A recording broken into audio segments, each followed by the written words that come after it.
আমি মনে করি যে ইস্টবেঙ্গল এবং মোহনবাগানের ওপর সাংঘাতিক একটা অন্যায় হয়েছে, যেটা আমরা বাঙালিরা চুপ মুখ বুঝে সহ্য করে নিয়েছি। দেখো, এই দুটো ক্লাব 100 বছর ধরে ভারতীয় ফুটবলকে সার্ভিস দিয়ে এসছে। তোমার ইন্ডিয়া ফুটবল টিম খেলতে গেছে, সেখান থেকে এইখান থেকে প্লেয়ারগুলো গিয়ে ফুটবল টিমে খেলেছে বা হায়দ্রাবাদ পুলিশ থেকে খেলেছে, ম্যাক্সিমাম তো এরাই দিয়েছে। এবং তার জন্য ওই প্লেয়াররা টাকা পায়নি, সেই ফুটবলারদের সারা বছর চালিয়েছে, কিন্তু এই ক্লাবগুলো চালিয়েছে। তুমি সেই টিমগুলোকে বললে একটা হঠাৎ করে তুমি একটা টুর্নামেন্ট নিয়ে এলে ISL, সেখানে বললে এই টিমগুলোকে খেলতে হলে 15 কোটি টাকা দিয়ে ফ্র্যাঞ্চাইজি ফি দিয়ে খেলতে হবে। কেন? এমন একটা দেশের ফুটবল তুমি চালাতে এসছো, সেই দেশের ফুটবলের টেলিকাস্ট রাইট নেওয়ার জন্য কোনো টেলিভিশন কোম্পানি পর্যন্ত উৎসাহী নয়। তো সেরকম তুমি একটা ইনফ্রাস্ট্রাকচার একটা তুমি হঠাৎ করে একটা দিন একটা বেলুন ফেরতে আরম্ভ করলে, সেই বেলুনটা তো একটা দিন গিয়ে ফাটবেই।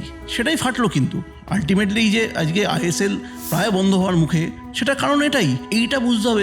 এবং এই যে ইস্টবেঙ্গল মোহনবাগানের সঙ্গে কিন্তু যথেষ্ট অন্যায় করা হচ্ছে। কেন 15 কোটি টাকা দিয়ে ইস্টবেঙ্গল মোহনবাগান খেলবে একটা লিগে? এরকম করতে পারো না তুমি তার সঙ্গে? তুমি কেন ফ্র্যাঞ্চাইজি ফ্রি দিয়ে খেলবে? এটা হচ্ছে দেখে টোকার মতো।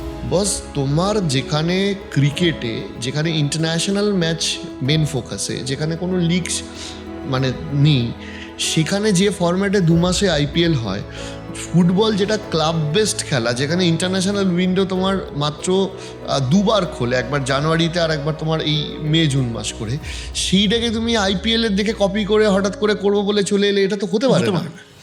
এবং এখানে আমার তো কোথাও গিয়ে মনে হয় AIFF এর ডিসক্রেডিটটা অনেক বেশি করে আছে, যারা ফুটবলটা ঠিক করে রান করাতে পারছে না। আজকে 140 কোটির দেশের র্যাঙ্ক 140-এর নিচে, ওটা পৃথিবীর লজ্জার।